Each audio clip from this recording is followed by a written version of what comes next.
Bienvenidos a Reinos Sumergidos.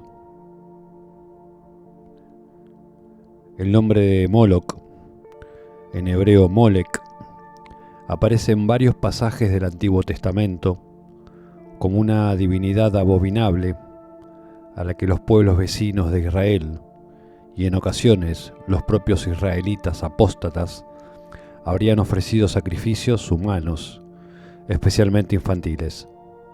El término se vincula con la raíz semítica Melk, rey, cuya vocalización específica en Moloch parece ser tardía y polémica, y es probable que, según una línea interpretativa extendida, designara en origen un título y no necesariamente un nombre propio. Los textos bíblicos más relevantes son Levítico 18:21, Levítico 20:2, Reyes 23:10 y Jeremías 32:35, donde se prohíbe hacer pasar a los hijos por el fuego en honor de Moloch. La expresión hacer pasar por el fuego ha sido interpretada de diversas formas, aunque la mayoría de estudios la entiende como referencia a un sacrificio real, y una minoría la considera un rito de consagración simbólica. El Levítico condena de manera directa la entrega de los hijos a Moloch, describiéndola como una contaminación del santuario divino, mientras que Jeremías evoca con claridad el fuego como instrumento sacrificial. Quemar en el fuego a sus hijos y a sus hijas, cosa que yo no les mandé. Estas referencias bastan para comprender que en la memoria teológica que reflejan estos textos, el culto a Moloch aparece como la forma extrema de idolatría, una devoción que exigía la destrucción de la descendencia, la interrupción del linaje y el quebrantamiento del pacto con Yahvé. Las principales fuentes extrabíblicas sobre Moloch proceden de la literatura greco-romana y se relacionan con la ciudad fenicia de Cartago.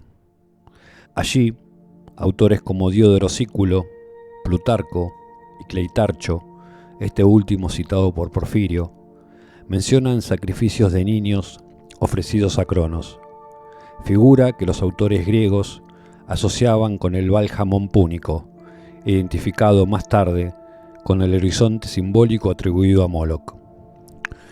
Según Diodoro, los cartagineses ofrecían a los hijos de las familias más nobles en un gran altar de bronce con forma de deidad, cuyas manos extendidas arrojaban las víctimas al fuego. Las fuentes coinciden en que el sacrificio se realizaba públicamente en momentos de crisis o guerra, cuando se creía que el dios exigía la restitución de la vida para conservar la ciudad. El fuego era entendido como mediador entre el hombre y la divinidad. Consumía el cuerpo para elevar el alma al plano sagrado. Plutarco, que escribe varios siglos después, ofrece una descripción igualmente terrible, pero añade una observación moral y psicológica. Atestigua que los padres asistían al sacrificio de sus hijos sin derramar lágrimas, persuadidos de que cualquier muestra de compasión anulaba el valor del rito. Algunos incluso, dicen, besaban los restos humeantes del cuerpo antes de retirarse del templo. Plutarco, escribiendo desde un marco moral griego, lo consideraba una manifestación extrema de superstición, la perversión de la piedad por la obediencia ciega a un dios aniquilador. En su lectura filosófica, los cartagineses no actuaban por crueldad, sino por miedo. Temían que la compasión humana ofendiera al poder divino. Los autores grecorromanos establecieron un paralelo simbólico entre Moloch y Cronos, como parte del proceso por el cual tradujeron el culto cartaginés a su propio horizonte mítico. Al enfrentarse a una divinidad extranjera que exigía sacrificios infantiles, los griegos recurrieron a una figura ya conocida de su tradición para hacerla inteligible: el dios que en la mitología helena devora a sus propios hijos. En el relato mítico, Cronos engulle a su descendencia por temor a ser destronado, repitiendo el destino que él mismo había impuesto a Urano. Desde esta genealogía, el poder aparece ligado al tiempo y a la sucesión. Cada generación engendra la siguiente, y esa misma generación, al crecer, se convierte en amenaza. El mito ofrece así a los griegos un marco narrativo para comprender un culto en el que la vida joven era entregada al fuego en nombre de la estabilidad del orden. Bajo esta clave, el sacrificio cartaginés pudo ser leído como una dramatización ritual del mismo principio que expresa el mito. El poder que se mantiene devorando aquello que él mismo ha producido. El fuego del altar era interpretado como la boca del tiempo, consumiendo los hijos para asegurar la continuidad de la ciudad y del cosmos. Sin embargo, esa traducción no implicaba aprobación. Para los pensadores helenos formados en una ética que buscaba moderar el vínculo con lo divino, tales ritos representaban un exceso religioso, una forma extrema de superstición. Desde el siglo XIX, el problema del culto atribuido a Moloch pasó del terreno de los textos antiguos al de la investigación arqueológica. Las excavaciones en los territorios fenicio-púnicos del norte de África, especialmente en Cartago, Motia, Hadrometún y Sousse, revelaron grandes recintos amurallados conocidos como Tophet. La palabra Tophet, del hebreo Tophet, significa lugar de ardor u horno. Estos espacios contenían urnas con restos incinerados de infantes, neonatos y animales, acompañadas de estelas votivas con inscripciones dedicadas a Baal-Hamón y Tanit, divinidades supremas del panteón cartaginés, según la interpretación arqueológica predominante. Las urnas aparecían dispuestas en estratos sucesivos, cada uno sellado tras una ceremonia. Varias estelas llevaban grabados símbolos solares, figuras de sacerdote o fórmulas de dedicación en las que se lee la palabra Mulk o Molk, término que algunos investigadores han relacionado con el nombre Moloch, aunque en el contexto fenicio parece designar más bien un tipo de ofrenda o categoría ritual. La interpretación de estos recintos ha sido objeto de un debate intenso. Algunos estudiosos sostienen que los Tophet fueron auténticos santuarios sacrificiales donde los niños eran inmolados al fuego, en particular en tiempos de calamidad o guerra, y que las urnas contienen los restos de estas víctimas.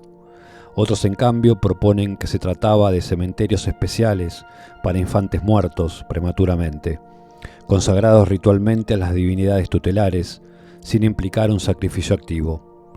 En esta lectura, el fuego cumpliría una función purificadora y no propiamente sacrificial.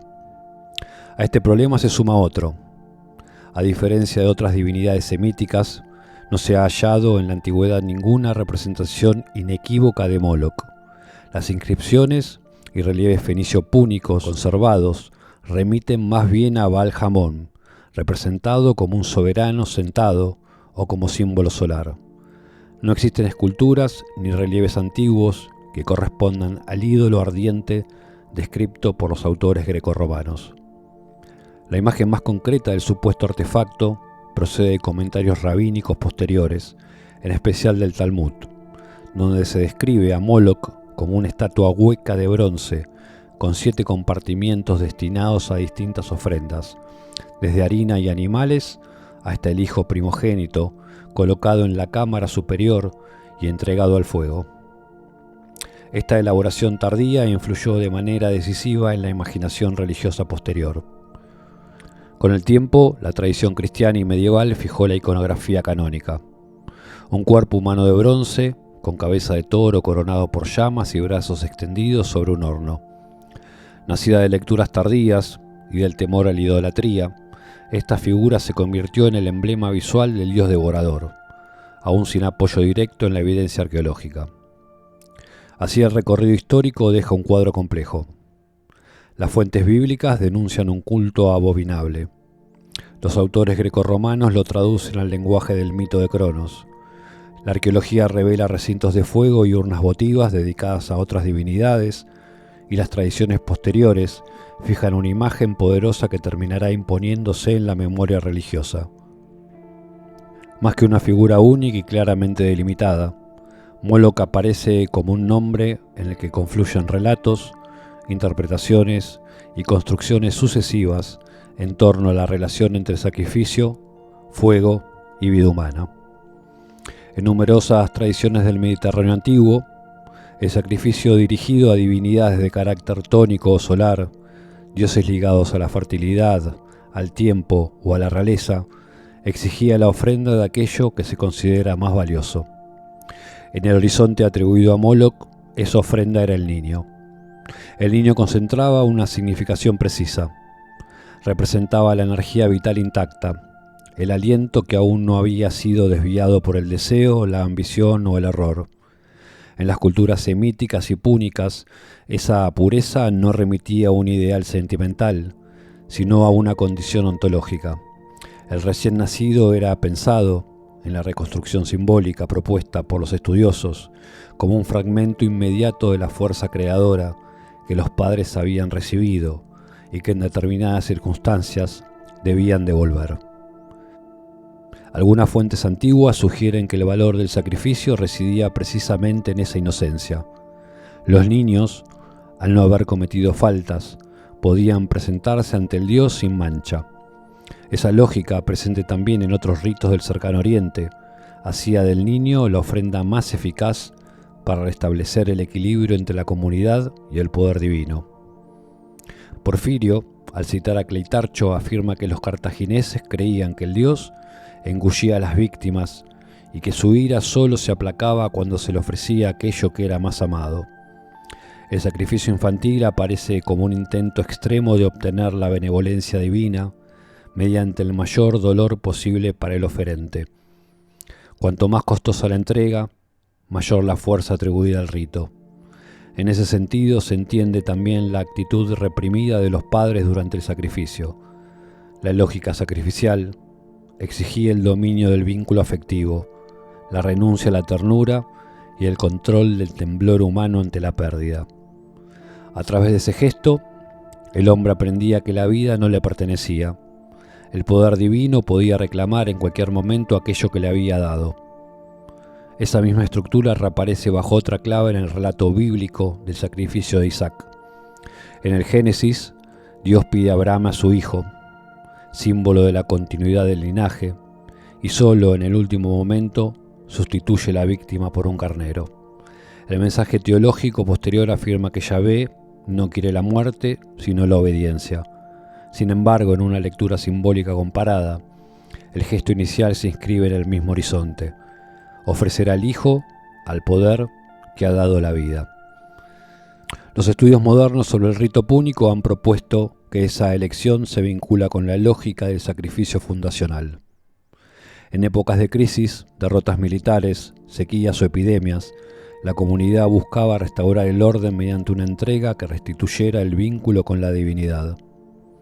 En ese extremo de necesidad, los padres entregaban el porvenir simbólico, representado en el niño como auxilio para sobrepasar el presente. En la figura de Moloch converge así una de las imágenes más persistentes del imaginario religioso antiguo, la del Dios que devora aquello que él mismo engendra. La vida nace de un poder que para mantenerse exige también destrucción. A lo largo de la modernidad, el nombre de Moloch ha sobrevivido como un eco, una sombra que reaparece cada vez que el ser humano percibe que su propio sistema lo agota. La figura del dios antiguo que reclamaba el sacrificio de los hijos y el fuego de la vida ha sido reinterpretada como símbolo del poder impersonal que exige ofrendas humanas para seguir funcionando. Cuando una estructura absorbe el trabajo, el tiempo y la vitalidad de los hombres, el mito de Moloch se reactiva aunque nadie pronuncie su nombre. En el imaginario antiguo esa lógica ya estaba inscripta en la propia figura del dios. Moloch aparece como una divinidad de metal y fuego, una estatua hueca de bronce, con brazos extendidos y vientre ardiente. Este aspecto doble, antropomorfo y mecánico, tiene un valor simbólico profundo. El poder que adopta forma de soberano, al que se debe obedecer, y al mismo tiempo una dimensión no orgánica, una fuerza automática, despersonalizada, que consume sin conciencia. Era en cierto modo el primer esbozo de una máquina sagrada, un organismo a la vez orgánico e inorgánico, incapaz de detenerse porque su propia naturaleza era consumir. En esa imagen del ídolo horno, el hombre antiguo proyectó la idea de un poder que se independiza de sus creadores y comienza a exigirle alimento. El fuego que debía expresar la energía divina se convertía en una boca metálica que reclamaba víctimas para sostener su propio movimiento. La creación engendraba así un mecanismo que ya no respondía a la voluntad humana, sino a su propia necesidad de consumo. Esa figura arquetípica ha sido interpretada como resonante siglos después en las sociedades industriales. El Dios transformado en sistema, el fuego en energía productiva, el altar en máquina económica. En las civilizaciones modernas, el altar de Moloch ya no se levanta en piedra y bronce, sino en fábricas, bolsas de valores y centros de datos.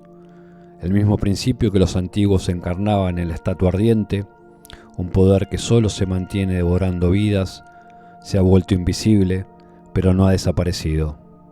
Ahora arde en las exigencias del rendimiento continuo, en los ritmos de la productividad y en la lógica de sistemas que convierten el tiempo, la atención y la fuerza vital en combustible. Si el fuego de Cartago consumía los cuerpos en nombre de los dioses, el fuego moderno simboliza la forma en que la vitalidad humana se desgasta en nombre del progreso. Por eso diversos escritores modernos han visto en Moloch una encarnación arquetípica del capitalismo, un poder sin rostro que fagocita sin cesar. El poeta Allen Ginsberg, en su célebre Howl, dio a ese dios un lenguaje contemporáneo. Moloch, cuya mente es pura maquinaria, cuya sangre es dinero. En esas líneas, Moloch ya no es una divinidad del fuego, sino el engranaje del capital, la lógica abstracta que transforma la vida en flujo monetario.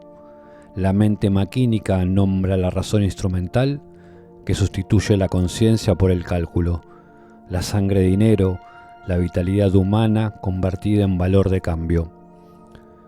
Otros como William Blake o Percy Shelley habían intuido ya que la nueva religión de la modernidad no era teísta sino mecánica, y que su altar no se alzaba en los templos, sino en las fábricas, los bancos y las oficinas.